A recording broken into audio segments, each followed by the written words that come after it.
نے غسل میت کیسے دینا ہے؟ یاد رکھیے، یوں سمجھے کہ آپ کو کوئی اطلاع آئی ہے، اطلاع ملی ہے کہ کوئی مسلمان میت ہو گئی ہے مرد، تو اس اعتبار سے آج یہ کورس ہوگا۔ اس اطلاع پر ہم نے پہنچنا ہے تو ہم پہلے ایک دو کام ان سے کہہ دیں، غور سے سنیے گا۔ آپ ان کی اطلاع پر کہتے ہیں کہ یار بیری کے پتے لے لو، چند دھو کر کسی تسلے برتن میں ڈال کر اس کو ذرا گرم کر لو تاکہ بیری کے پتوں کا اثر پانی کے اندر ہو جائے، اور اس پانی کو کوئی چھوئے نہیں۔ اگر کسی سمجھدار مرد یا عورت نے اس کو بغیر وضو سوکھا ہاتھ یا انگلی یا انگلی کا پورا یا کوئی حصہ ڈبو دیا تو وہ پانی مستعمل ہو جائے گا، جو پاک ہے مگر پاک کرنے والا نہیں، تو لہٰذا ایسے پانی کو نہ چھوا جائے۔ تو وہ مستعمل ہو گیا تو اس سے میت کا غسل اور وضو نہیں ہو پائے گا، وہ پانی آپ کا اس کام نہ رہا۔ البتہ اس کا طریقہ ہے کہ اس کو مطلق پانی کیسے کرنا ہے۔ اگر پانی مستعمل ہو جائے، آپ کے گھر میں بھی ایسا ہو اور آپ نے غسل فرض کرنا ہو، تو ایسا پانی اگر مستعمل ہو جائے تو اس کے دو طریقے۔ ایک طریقہ یہ ہے کہ اس کو جس برتن میں ہے، پانی میں ہے، جس بالٹی میں ہے، اس کو ٹوٹی کے آگے کر دو، ٹوٹی چلا دو، جب پانی بہنے لگ جائے تو سمجھ لیں پانی پاک ہو گیا۔ یہ وہ پانی جو مستعمل تھا۔ یا دوسری اس کی صورت یہ ہے کہ اس پانی کو جو مستعمل ہو چکا ہے، اس پانی کو جتنی مقدار میں ہے اس سے زیادہ مقدار والے پانی کو مکس کر دیں تو سارا پانی مطلق ہو جائے۔ دیکھیں شریعت رہنمائی بھی دیتی ہے اور غلطی کا ازالہ بھی ہو گیا۔ بہرحال پانی کو نہ چھوا جائے تاکہ وہ پانی غسل اور وضو کے لیے مطلق ہی رکھا جائے، ایک کام۔ دوسرا، آپ ان سے یہ کہیں کہ کفن کا سامان منگوائیں، ساتھ تلقین کر دیں کہ اگر ممکن ہو تو کفن نہ لیں، کپڑا لے لیں۔ کفن کا کپڑا لے لیں، 7 میٹر کپڑا ہو، 1.25 گز چوڑائی ہو۔ یہ میرے ہاتھوں کی چوڑائی 1.25 گز ہے تقریباً، اتنی چوڑائی ہو، اور 7 میٹر کپڑا اس کو کہیں آپ لے لیں۔ باقی کفن کا جو سامان ہے وہ لے لیں۔ کفن بنا ہوا عموماً، اب پتہ نہیں کہ آج کل کافی تبدیلی بھی آ گئی ہے، لیکن دیکھا یہ ہے کہ بازاری کفن اور سنت کے مطابق کفن میں کچھ 4 مسٹیک ہوتی ہیں جو سنت کے مطابق نہیں ہوتی۔ تو اس لیے ہم مشورہ دیتے ہیں کہ کپڑا لے لیں، کپڑے کو خود کاٹ کے کفن بنا لیں، اس میں کسی درزی کی ضرورت نہیں ہے، سلائی تو کرنی نہیں ہے، خالی کاٹنا ہے تو کینچی سے کاٹا جا سکتا ہے۔ 2 یا 3 جگہ کاٹنا ہے تو وہ طریقہ انشاءاللہ سکھایا جائے گا۔ تو لہٰذا ہم نے 2 چیزوں کا ان کو اطلاع کرنی ہے کہ پانی گرم رکھیں اور اس کو پاک رکھیں، چھونا نہیں ہے۔ دوسرا، آپ کفن کا کپڑا منگوا لیں۔ یہ 2 چیزیں۔ اب ہم جس گھر میں پہنچے ہیں اس گھر میں نہانے کے لیے چارپائی بھی استعمال کی جاتی ہے اور پھٹا بھی۔ اچھا، چارپائی گھر کی استعمال کرنے کے بعد اس کو دوبارہ گھر میں استعمال بھی کر سکتے ہیں، اور دوبارہ میت ہو جائے تو پھر اس کو استعمال بھی کر سکتے ہیں۔ اس کو منحوس نہیں کہنا، اسلام میں منحوس کی کوئی اشارہ نہیں ہے، لہٰذا یہ چارپائی ٹھیک ہے، اس پر دوسری میت کو بھی نہ لایا جا سکتا، تیسری کو بھی، اور اس کو زندہ کے طور پر استعمال بھی کیا جا سکتا۔ البتہ ہمارے ہاں پھٹے ہوتے ہیں۔ پھٹا جو ہے نا یہ مستطیل شکل میں ہوتا ہے، اس کے لیے بہتر یہ ہے کہ یہ جو پھٹا ہے یہ اس انداز میں بچھایا جائے کہ یہ جیسے میرے ہاتھ ہے، شمالاً جنوباً، یہ شمال ہے اور یہ جنوب ہے، تو اس پر جو میت ہوگی اس میت کا چہرہ عموماً الحمدللہ ہمارے پاکستان میں دائیں کندھے کی طرف چہرہ کیا جاتا ہے تاکہ اس کا منہ قبلہ ہو۔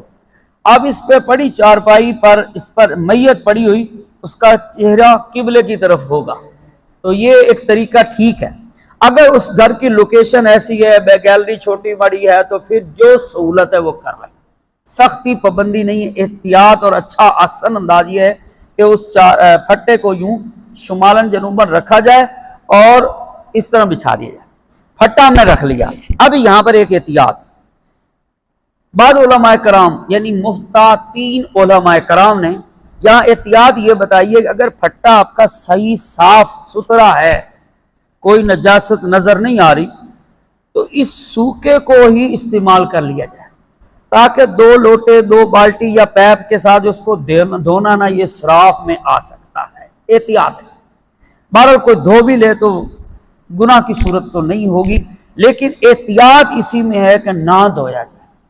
ٹھیک ہے، پھٹا صاف ہے، سوکھا ہے، کوئی مسئلہ نہیں۔ اب اس پھٹے کو میت کے احترام میں خوشبودار کر لیا جائے، یہ تو اچھی چیز ہے، مستحسن ہے۔ 3 یا 5 یا 7 ڈنڈیاں لے لیں اگربتی کی، اس کو آگ لگائیں، آگ بجھائیں، اب اس کا دھواں، تو یہ پھٹا میرے سامنے ہے، اس کو کسی بھی انداز سے شروع کر کے یہاں سے شروع کر کے آگے اس طرح تاکہ اس کا دھواں کنارے کنارے تک پھیل جائے، پھٹے کو خوشبودار کیا جائے۔ اب یہ ایک پھیر ہے، یہ دوسرا کمپلیٹ، یہ تیسرا کمپلیٹ، 3 5 7 پھیر جتنا آپ مناسب سمجھے اگربتیاں کا دھواں دے دیں۔ اب ان اگربتیوں کو بجھانے کی بجائے مشورہ ہے کہ قریب کہیں لگا دیں۔ فائدہ یہ ہوگا کہ بعض اوقات میت کی طرف سے کوئی بھبکے اٹھ رہے ہوتے ہیں، قے ہو رہی ہوتی یا خون آ رہا ہوتا ہے، تو بندے کا دل بھی بعض اوقات خراب ہو جاتا ہے۔ تو خوشبودار ماحول رہے گا تو وقت اچھا گزرے گا۔ ہم نے میت کو پھٹے کو خوشبودار کر لیا ہے۔ اب آئیے، جس جگہ میت ہے اس کو 4 افراد، کم از کم 4، پاؤں سے، کمر سے، کندھے سے، سر کے نیچے سے سہارا دے کر کپڑے سمیت ہی اس تختے پر لٹا دیں۔ اب ہم نے اس میت کو غسل دینا ہے، غسل کے لیے کپڑے اتارنے ہیں، لیکن اس کا سطر ایک لمحہ کے لیے بھی ننگا نہیں ہونا چاہیے۔ تو طریقہ کار یہ ہے کہ اس میت کو ہم نے اب یہاں لٹا دیا ہے، اس کے اوپر سطر پوشی کی جائے۔ سطر پوشی، سطر کا مقام ہے ناف سے اوپر اور گھٹنے سے نیچے، یہ مرد کا آگے اور پیچھے یہ سطر ہے، اور اس کا چھپانا فرض ہوتا ہے زندگی میں۔ اب فوت شدہ پر ہمارا تصرف ہے کہ ہم اس کو سطر دیں، سطر پوشی کریں۔ اچھا، اس سطر پوشی کے لیے کپڑا وائٹ استعمال نہ کریں، کیونکہ آپ وائٹ استعمال کریں گے اوپر سے پانی گرے گا تو اس کی چمک، رنگت سب کچھ آئے گی، پردہ نہ رہا۔ چاہیے کہ اس طرح کا کلر ہو، بلیک ہو، نیلا ہو، بہرون ہو، اس طرح کا ڈارک کلر ہو، اور اگر وہ چادر بہتر تو ہے کہ ایسی ہو جیسے ہم سردیوں میں اوڑھتے ہیں، موٹی ہو، اور اگر ایسی نہیں ہے تو پھر اس طرح کی ہے تو پھر اس کو ڈبل کر لیں، اس کو ڈبل کر لیں تاکہ اس کی ڈبل سے کچھ موٹائی میں اضافہ ہو جائے گا اور سطر پوشی میں مزید مدد ملے گی۔ اب یہ کپڑا اس طرح کر کے اس میت کے اوپر ہم نے اڑا دیا ہے۔ یہ اب میت کپڑے سمیت نیچے آ گئی ہے، پہلے اس کی سطر پوشی کی ہے، اب ہم نے اس کے کپڑے اتارنے ہیں۔ کپڑے اس انداز میں اتاریں کہ کپڑا اترنے کے بعد پہننے کے قابل رہے۔ ہزاروں روپے کے آج کل کپڑے ہوتے ہیں لیکن لوگ چیر پھاڑ کر کے پھینک دیتے ہیں، نہیں، یہ اسراف ہے۔ اگر صورت یہ ہے کہ کپڑا ٹھیک ہے، اچھی حالت میں ہے، چل سکتا ہے، تو پھر اسے خواہ مخواہ کاٹا نہ جائے، بلکہ اسے اس انداز میں کاٹا جائے کہ یہ کپڑا سلامت رہے۔ ایک طریقہ بتایا استادوں نے کہ یہ سلائی تقریباً ہر سوٹ میں ہوتی ہے، یہ سلائی کو یہاں نیچے تک کاٹ دیں، یہ بھی کھل جائے گا، یہ بھی کھل گیا، بٹن کھولیں اور اس قمیض کو سر کے اوپر سے نکالنے کے بعد میت کو تھوڑی سی کروٹ دیں گے تو ادھر سے قمیض بازو سمیت اتر جائے گی۔ اب یہ سلائی دوبارہ لگا کر خود پہن لیں یا کسی کو پہنا دیں، یہ بلکہ میت کو ثواب ملتا ہے، اس کی کوئی استعمالی چیز کو کوئی استعمال کرے، کوئی نفع اٹھائے، کوئی فائدہ اٹھائے تو میت کو اس کا ثواب ملتا ہے، منحوس نہیں کوئی چیز، بالکل منحوس کا ذہن میں نہ رکھیں، مسلمان میت ہے، بڑی احترام کے لائق ہے۔ اچھا، قمیض یوں اتر گئی، شلوار کے لیے بھی نالا نہ کاٹیں، یہ بھی آج کل کم از کم 30 روپے کا ہے، اندر سے نالا کھول دیں، اپنا بھی تو کھولتے ہیں، کپڑے کے اندر ہاتھ جائے نظر نہ جائے، کھول کر گھیر کھول دیں، پاؤں سے نکال دیں، کپڑا اوپر رہے گا، قمیض بھی اتر گئی، شلوار بھی اتر گئی۔ اب میت بغیر کپڑے کے سطر کے نیچے ہے اور اب میت کو نہلانا ہے ہم نے۔ اب پہلا کام، میت کو 7 مراحل میں غسل دیں گے نا تو سنت بھی ادا ہو جائے گی اور کچھ رہ بھی نہیں جائے گا۔ 7، یہ میری انگلیاں گلنے، 7۔ سب سے پہلے میت کو استنجا کرانا، نمبر 2 وضو کرانا، نمبر 3، یہ 3 جو حصے ہیں نا، یہ پورے بدن کو دھونا میت کے غسل کا ایک ہی فرض ہے، اور وہ ہے پورے بدن کو دھونا۔ اس کے 3 حصے کر لیں۔ ایک حصہ ہے سر اور چہرے کے بال دھونا، یعنی اس سے اوپر جو حصہ ہے نا اس کو دھونا، یہ ایک تیسرا مرحلہ ہے۔ چوتھا مرحلہ ہے کہ میت کی دائیں کروٹ اوپر رکھ کے اس کو پاؤں تک دھونا، یہ چوتھا مرحلہ ہے۔ پانچواں مرحلہ ہے کہ اس کو دایاں بازو نیچے آ جائے گا، بائیں کے اوپر بائیں سائڈ ساری دھو لیں، تو یہ کیا ہو جائے گا، یہ پانچواں مرحلہ کمپلیٹ ہو جائے گا۔ چھٹا مرحلہ یہ ہے کہ میت کو پیٹھ سے سہارا دے کر بٹھانے کی کوشش کریں اور پیٹ پر ناف کے نیچے نیچے نرم نرم ہاتھ پھیریں، اگر کچھ نکلنا ہوگا تو نکل جائے گا۔ باہر صورت میں استنجا، غسل، وضو دوبارہ نہیں کرایا جائے گا۔ اور آخری مرحلہ یہ کہ جس بدن کو ہم نے دھویا صاف کیا ہے، اب اس جسم کو، یہ باڈی کو خوشبودار کیا جائے۔ وہ کیسے کیا جاتا ہے کہ کافور کی ٹکیاں آتی ہیں، کفن والے دیتے ہیں، 3-4 ہوتی ہیں، ان کو اچھی طرح کوٹ پیس لیں، یا اس کا پاؤڈر مل جاتا ہے، پاؤڈر لے لیں، اس کو 2 گلاس پانی یا 2.5 گلاس، آدھا جگ، پورا جگ نہیں آدھا جگ، اس کے اندر حل کر لیں۔ اب یہ پانی کا نام ہی یہی ہوگا، کافور ملا پانی، اس کے اندر کافور ملا دیا۔ اب اس کافور ملا پانی کو اچھی طرح ہلانے کے بعد اس کے بدن پر قطرہ قطرہ قطرہ قطرہ بہا دیں گے، اور یہاں پر چونکہ کپڑا ہے تو گھٹنے تھوڑے سے ننگے کر کے گھٹنے کو شامل کر لیں، کیونکہ گھٹنا اعضائے سجدہ میں سے ایک عضو ہے، تو اس طرح پاؤں تک یہ پانی بہا دیں۔ یہ 7 مرحلے، اس میں کچھ تھوڑی سی میں اب یہ ایک ہیڈ لائن بتائی، اب تھوڑی سی تفصیل۔ پہلا کام کیا ہے، استنجا کرانا۔ لوگ مٹی کے ڈھیلے سے استنجا کراتے ہیں۔ آپ کو میں پہلے سمجھا چکا ہوں کہ اعضائے میت کا خیال رکھنا ہے۔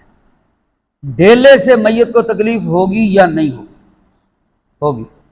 دوسرا، مٹی اس وقت کام آتی ہے جب پانی موجود نہ ہو، یعنی مٹی پانی کا خلیفہ ہے، جب پانی موجود ہے تو مٹی سے کام لینے کی ضرورت نہیں ہے۔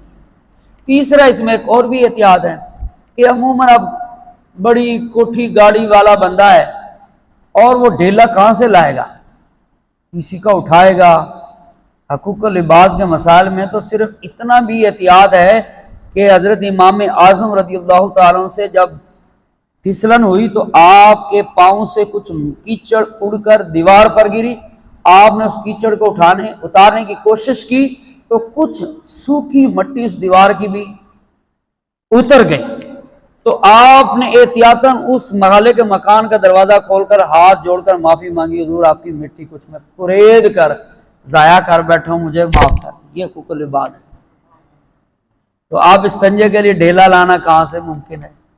تو علماء کرام نے، اس دور کے علماء کرام نے اجازت دی ہے کہ ڈھیلا استعمال نہ کیا جائے، پانی سے کر لیا جائے، یہ بہترین حال ہے۔ یہ احتیاط۔ کچھ تھوڑی سی آگے، استنجا کیسے کرانا ہے؟ چونکہ یہ سطر کے اندر کا مقام ہے، سطر کے اندر غسال کا ہاتھ ننگا نہیں جانا چاہیے، اس کے اوپر کپڑا ہو، وہ کیا کہتے ہیں گلوز ہو، یا کوئی ایسی تھیلی بوجھی ہو، اس کے ساتھ اس کے پیشاب والی جگہ کو پانی کے ساتھ دھونا۔ پانی اوپر سے ڈالتے جائیں، نظر نہ جائے، بس پانی جائے نظر نہ جائے، نیچے سے ہاتھ جائے مگر نظر نہ جائے، پیشاب والی جگہ کو دھو لینا۔ اب اسی طرح بڑے تھیلی اتار دیں، دوسری تھیلی چڑھائیں۔ اب بڑے پیشاب والی جگہ کو دھونے کے لیے بائیں ران کی طرف ہی استنجا بیٹھ کے آسانی سے ہوگا، کیونکہ بیٹھنے والا ادھر ہوگا تو اس کا بائیں ہاتھ کام کرے گا۔ اب وہ بڑے استنجے کے لیے بھی اس ٹانگ کو تھوڑا سا اٹھا لے، تھوڑا سا کھول دے اور بڑے پیشاب والی جگہ کو تھیلی کے ساتھ دھوئے، اس کے بعد اتار دیں، خوشبوئی صابن کے ساتھ 1 دفعہ 2 دفعہ 3 دفعہ 4 دفعہ دھو کر خوشبودار کر لیں، وسوسہ ختم۔ یہ ہے استنجا۔ وضو کے لیے پریکٹیکل بعد میں ہوگا۔ وضو کے لیے یہ ہے، اپنا وضو کیسے کرتے ہیں؟ ہاتھ دھوتے ہیں، کلی کرتے ہیں، ناک میں پانی ڈالتے ہیں، یہ تینوں کام میت کے ساتھ نہیں کرنے۔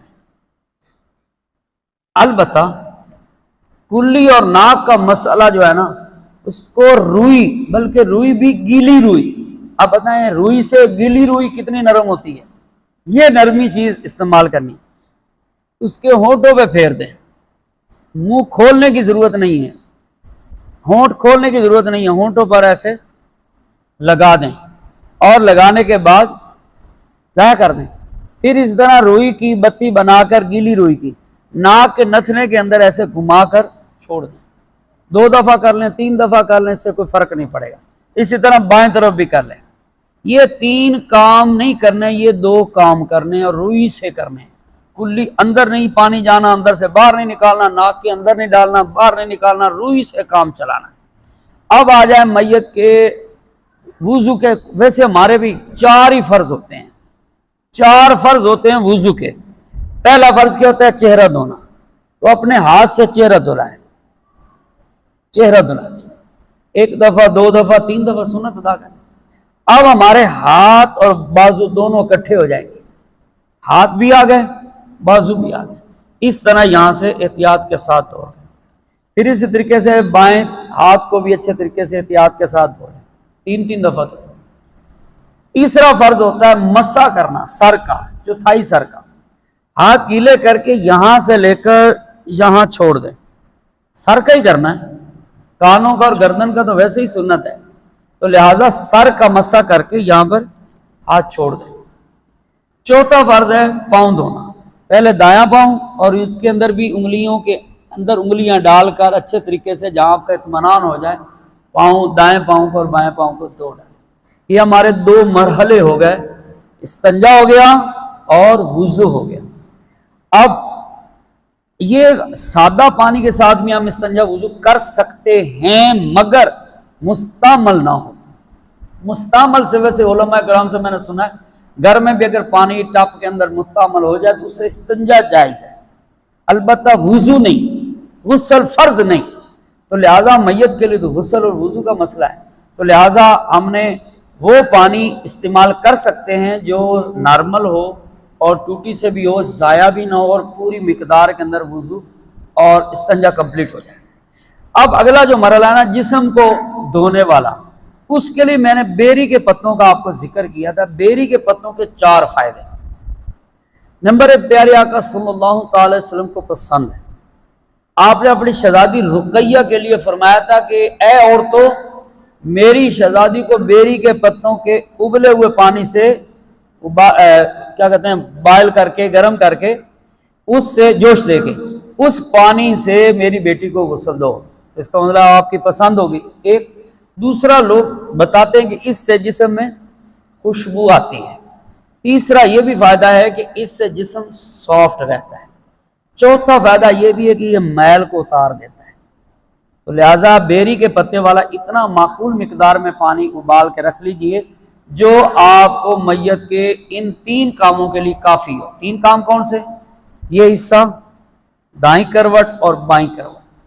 تو اب چہرے کا جو یہ حصہ ہے نا جس کو ہم کہیں گے سر اور چہرے کے بال، جہاں وہ بیری والے پانی کا چھڑکاؤ کرنے کے بعد ہاتھ میں صابن لے لیں، شیمپو لے لیں، صابن کی چکی یہاں نہیں رگڑنی، یہ بھی تکلیف والا کام ہے۔ ہاتھ میں اس کی جھاگ بنا لیں اور چہرے کو یہ جو بال ہیں اوپر نیچے جڑوں تک، داڑھی شریف کے بال ہیں تو اس کے بھی پوری طرح بالوں کو جھاگ کے نا پھر اس کو 2 دفعہ اور پانی بہائیں گے بیری والا، تو میل بھی صابن بھی رخصت ہو جائے۔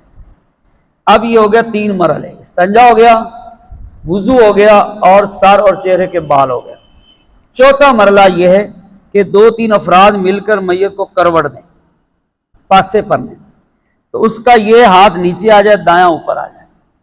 لیکن احتیاط یہ ہے کہ جو اس کے اوپر کپڑا ڈالا گیا ہے، غسال کو ثواب ملنا ہے تو اس کو کام بھی تو کرنا پڑتا ہے، اس کو کپڑا فالتو ادھر کر لیں تاکہ جب میت کی سائڈ بدلی جائے تو کپڑا نیچے پھٹے تک اس طرح پھیل جائے کہ ایک بال کی بھی بد نگاہی نہ ہو، اتنا کپڑا وہ پورا کرے اور احتیاط کرے۔ اس وقت یہ اس کا دماغ کام کر رہا ہو کہ میں نے اگلا سے، بعد اوقات ایسا ہوتا ہے غلطی یہاں تھوڑا سا کپڑا ڈالا ہوتا ہے، جب کروٹ بدلی وہ اگلا بھی اتر گیا، پیچھے بھی نہیں ہے اگلا بھی اتر گیا۔ یہ بہت بڑی خطرناک بے احتیاطی ہے، اس لیے غسال کو ہوش میں جوش میں کام کرنا چاہیے کہ یہ کپڑا فالتو ہو تاکہ پیچھے سے بھی پڑتا رہے اور آگے سے بھی پڑتا۔ اور پھر اس پورے بدن کو ایک دفعہ بیری والا پانی قطرہ قطرہ بہا دیں، دوبارہ آپ چاہیں تو اپنے ہاتھ پہ ایک تھیلی دائیں ہاتھ پہ چڑھا دیں، اس کے اوپر آپ پہلے گیلا کریں گے تاکہ کپڑا اکڑا ہوا گیلا ہو جائے، صابن کے ساتھ اس کو جاگ بنائیں، یہ اب صابن کا کام یہ کرے گا۔ یہ کرنے کے بعد آپ یہاں سے رگڑتے بھی جائیں، ملتے بھی جائیں، بازو اٹھا دیں، بازو کے اندر بغل کے اندر ہاتھ اچھی طرح پہ، ایک ہاتھ پیچھے آگے، یہ ہاتھ جو کپڑے والا ہے یہ سطر کے قریب سے بھی لگ سکتا ہے کیونکہ یہ کپڑے کے ساتھ ہے، اب یہ ہاتھ اندر نہیں جا سکتا کیونکہ یہ خالی ہے اور یہ حائل ہے، اندر جا کے پوری طرح اپنی تسلی کے ساتھ صابن لگاتا جائے، ملتا جائے، لیکن دیر نہ کریں، میت کو کروٹ پہ رکھا ہوا ہے، احتیاط کریں۔ اب مزید اوپر بیری کا پانی کو ساتھ دھو لیں، ہو گیا۔ اب کپڑا ادھر پورا کر کے بائیں کروٹ پہ لائیں اور یہاں بیری والا پانی چھڑکیں، پھر اس کے اوپر صابن والا ہاتھ لگاتے جائیں، بغل اٹھا کے نیچے تک۔ آپ اس کو بھی آپ نے 2 دفعہ پانی بہانے کے بعد صابن میل سے آپ ایزی ہو گئے۔ اب ہمارے پاس پانی والا کام ختم ہو گیا، میت کا غسل کمپلیٹ ہو چکا ہے۔ چھٹا مرحلہ، یہ کندھے سے پیچھے سے ٹیک دے کر بٹھا کر سہارا دے کر بٹھائیں اور پیٹ پہ ہاتھ دیں، اگر کچھ نکلے تو پانی کے ساتھ بہا دیں، دوبارہ استنجا وضو غسل نہیں کرنا۔ کیوں؟ آج یہاں تھوڑی سی میں ڈیفینیشن میں کہ میت کا غسل ہے یا نہیں ہے، وضو ہے یا نہیں ہے، استنجا رہا یا نہ رہا، ہمیں اس سے کوئی غرض نہیں۔ ہم نے کیا کیوں؟ اس لیے کیا کہ ہم زندوں پر فرض کفایہ تھا اور سنت طریقہ یہی تھا، استنجے سے شروع کرو، وضو، پھر اس طریقے سے ترتیب سنت کے مطابق ہم نے غسل دے دیا ہے اور اس کا اب دوبارہ اعادہ نہیں ہے، بس ٹھیک ہے، ہمارا فرض کفایہ ادا ہو گیا۔ یہاں پر 2 اسلامی بھائیوں کو میں تھوڑی سی سمجھانے کی کوشش کروں گا۔ بعض لوگ کہتے ہیں میت کا وضو ٹوٹ گیا، یہ ہو گیا، وہ ہو گیا، بھائی ہمیں اس کے غسل، میت، وضو سے کوئی تعلق نہیں۔ اب ایک میں سوال کرتا ہوں آپ کے ذہن سے، اگر کوئی مسلمان نماز کی حالت میں فوت ہو جائے تو کیا ہم اسے غسل دیں گے؟ دیں گے؟ کیوں دیں گے؟ اس کا تو غسل ہے، وضو بھی ہے، نماز پڑھ رہا ہے، تو ہم اس کو نہیں دیکھیں گے، ہم یہ دیکھیں گے ہمارے اوپر فرض کفایہ ہے، ہم اس لیے دے رہے ہیں، یہ فضیلت ہمیں ملنی ہے، ہم اس لیے دے رہے ہیں، تو لہٰذا اب اس کا یہ مسئلہ ختم۔ اب ایک یہاں سوال دوسرے اسلامی بھائی کا آ سکتا ہے، اس کو پہلے نمبر پہ کیوں نہیں کیا؟ تو میرا جواب وہی ہے جو آپ کو دے چکا ہوں کہ پہلے کرنا مسلمان میت کو تکلیف دینا ہے اور اب دینا تکلیف دینا نہیں، کیونکہ اب وہ دایاں بایاں لچک گرم پانی کچھ ہو گیا نا، اب اس کے لیے آسانی ہے کہ وہ اسے بٹھایا جائے، اس میں فلیکس ہوگی، لچک ہوگی تو وہ آسانی کے ساتھ ہو جائے گا۔ آخری مرحلہ غسل سے متعلق نہیں ہے، میت کو خوشبودار کرنے کے متعلق ہے کہ 2 گلاس پانی یا 2.5 گلاس، آدھا جگ پانی کے اندر کافور ملا کر اس طرح کر دیں تو انشاءاللہ اس کا یہ جسم بھی خوشبودار ہو جائے گا۔ پہلے ہم نے پھٹا خوشبودار کیا تھا، پھر ہم نے میت کو پاک کیا، اب آئندہ انشاءاللہ ہم کفن کو کریں گے۔ اب میت کو سوکھنے کے لیے رکھ دیں، تو جو یہ کپڑا اس کے اوپر ہم نے ڈالا ہوا ہے نا، اب اس کے اوپر بے شک سفید کپڑا ڈال کر پاؤں کی طرف سے اس کپڑے کو کھینچ لیں، تو دوسرا کپڑا آ گیا اور یہ چلا گیا، پردے کا پردہ، تبدیلی کی تبدیلی۔ اب میت سوکھ رہی ہے، خشک ہو رہی ہے، اس کے اوپر تھما دیں، جو کپڑا ڈالا اس کو تھما دیں تاکہ وہ پانی چوس لے اور جسم کے ساتھ چپک جائے، ورنہ بے احتیاطی یہ بھی ہے ہوا سے اڑ سکتا ہے، معاملہ نازک ہے، میت بے بس ہے، ہم کھڑے ہیں تو ہم نے اتنی لاپرواہی نہیں کرنی، ایکٹیو رہنا ہے۔ اب آ جاتے ہیں کفن کی طرف۔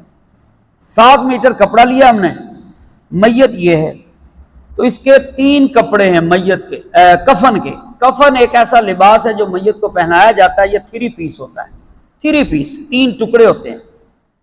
اس میں ایک کپڑے کا نام ہے لفافہ، لفافے کا معنی یہ ہوتا ہے جس کے اندر کوئی چیز آ جائے اور چھپ جائے، یعنی اس کا مطلب وہ چیز سے بڑا ہوتا ہے۔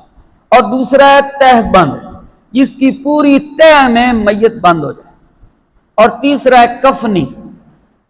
لفافہ کیا ہے کہ میت کے قد سے کچھ زائد اور کچھ ادھر زائد کپڑا رکھ کے کاٹ دیں تاکہ ادھر سے بھی باندھا جا سکے ادھر سے بھی باندھا جا سکے. تو یہ لفافہ ہے، اس کے اندر میت چھپ گئی ہے اور بند ہو گئی. دوسرا ہے تہبند، یعنی پہلا تھان میں سے 7 میٹر کپڑے میں پہلا کپڑا کون سا کاٹیں گے؟ لفافہ. اس کے قد سے سر سے بھی بلند ہو پاؤں سے بھی پیچھے ہو تو اب کاٹیں گے تاکہ ایک بڑی چادر بنے. دوسری چادر سر سے لے کر پاؤں تک برابر ہو تو یہ دوسرا پیس برابر ہو، اس کو کاٹ دیں. اب تیسرا پیس خود بخود بن گیا. لیکن تیسرا پیس اتنا چوڑا ہے، اب ہمیں اتنے چوڑے کی ضرورت نہیں ہے، ہم نے کفنی پہنانی ہے. کفنی کا مطلب ہے یہ جو میرا تیرا ہے، یہ جو میرا قمیض ہے نا، اس کے بازو نہ ہوں تو یہ کفنی ہے، یہ فرنٹ اور بیک کفنی ہے. تو اس کے لیے اتنا چوڑا کپڑے کی حاجت نہیں ہے، صرف یہ تیرا 20-22 انچ کاٹ کر پھاڑ دیں. اور سائڈ والا جو کپڑا ہے آپ اس سے تھیلیاں بنا سکتے ہیں، آپ اس سے وہ کیا کہتے ہیں کپڑا اوپر ڈالنے والا اس میں سے نکال سکتے ہیں. اسے 7 میٹر کے اندر ہی سب کچھ پورا ہو جائے گا. اب بچھانے کا طریقہ یہ ہے کہ چارپائی لائی جائے اس کے سامنے اور چارپائی کے اوپر پہلے کوئی کھیسی ڈال دیں احتراماً نیچے، لیکن یہ فالتو ہے، یہ کفن کا حصہ نہیں ہے. اس کے اوپر 3 بند، ایک پاؤں کی طرف، ایک درمیان میں اور ایک اینڈ پہ. اس کے اوپر ہم پہلے لفافہ بچھائیں گے تاکہ چارپائی سے کچھ نیچے لڑک جائے. پھر اس کے اندر آ جائے گی تہ بند، دوسری چادر. پھر اس کے بعد تیسری ہے کفنی. کفنی کا سائز یہ ہے کندھے سے لے کر آدھی پنڈلی تک آگے اور پیچھے برابر ہو. جو بازار سے کفن آتا ہے وہ برابر نہیں ہوتا، پیچھے سے چھوٹا ہوتا ہے اور یہاں سے آگے سے لمبا ہوتا ہے. تو یہ سنت کے خلاف ہے، آگے پیچھے برابر ہو. اور دوسرا اس میں یہ جو کفن کے اندر گلا کاٹتے ہیں نا، یہ درمیان سے کاٹتے ہیں. یہ جیسے یہ میری پٹی کاٹی ہوئی ہے نہیں، یہ زنانہ کفن ہے. یہ زنانہ کفن ہے. مردانہ کفن کندھے کی طرف کٹنگ ہوتی ہے، یہاں سے لے کر اس طرف اور ادھر سے لے کر اس طرف. اس کے اندر سار نکال لیں، چھاتی اور سینہ چھپے کا چھپا رہ جائے گا اور میت کا سر نکل آئے گا. تو یہ ڈبل کپڑا ہوتا ہے، فرنٹ اور بیک. تو نیچے اب کتنے کفن کے لیے؟ ایک چادر بڑی، ایک چھوٹی اور 2 پلو کفنی کے. اب یہ 4 پیس ہو گئے. اب جو اوپر والا پیس ہے نا، یہ والا حصہ یہ انڈیل کر آپ ادھر رکھ دیں سرانے کی طرف. اب نیچے 3 ہی چیزیں رہ گئی، ایک تو یہ بیک، ایک تہبند اور ایک لفافہ. اب ہمارے پاس وہ خوشبودار پڑی ہے نا، وہ ابھی باقی ہے. وہ خوشبودار لے کر اس کو خوشبودار کر لیں کفن کو.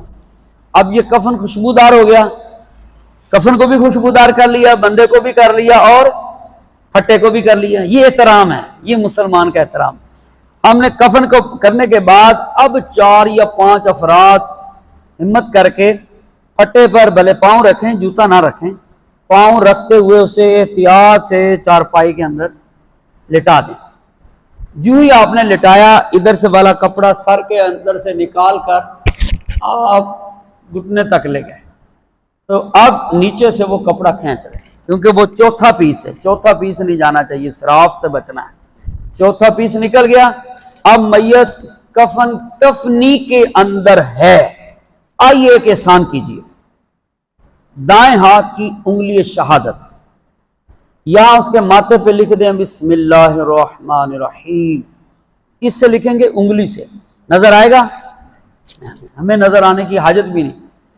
کہتے ہیں، یہ میں نے بسم اللہ کی برکتیں کتاب پڑھی ہے، اس کے اندر لکھا ہوا ہے کہ جب میت قبر میں جاتا ہے تو میت کا یہ فرشتے ہمارے عمل کو دیکھ لیتے ہیں.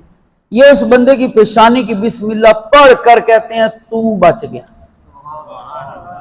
تو یہ احسان کس نے کیا ہے؟ جس نے کیا ہے اس نے خود تو نہیں لکھا. تو لہٰذا یہ کام بھولنا نہیں ہے. لپیٹنے سے پہلے، چہرہ لپیٹنے سے پہلے کفنی گلے میں ہے، یہاں بسم اللہ لکھ دیں. اب اسی انگلی کے ساتھ، اشارے کے ساتھ یہاں لا الہ الا اللہ محمد رسول اللہ، دوسرا کلمہ شہادت لکھ دیں، عہد نامہ لکھ دیں، یا اللہ یا رسول اللہ لکھ دیں، صلاۃ والسلام علیکہ یا رسول اللہ لکھ دیں. جو بھی برکت والے نام ہیں آپ لکھ دیں مگر انگلی سے، مگر آپ کہیں گے وہ ایسا اتنے عرصے سے وہ لکھتا ہے یہ لکھتا ہے، دیکھیں قرآنی ورک بن گیا، اگر آپ نے مارکر سے لکھ دیا تو پھر آپ کس جسم کے ساتھ دے رہے ہیں؟ اب وہ جسم کہاں جائے گا؟ لہذا احتیاط، خاموشی۔ کس سے؟ جی کفنی کے اوپر، ناف سے اوپر حصہ جو ہے نا، اس میں آپ جو مرضی لکھ دیں، بھلے پورا نامہ لکھ دیں، لیکن لکھنا انگلی سے، اشارے سے۔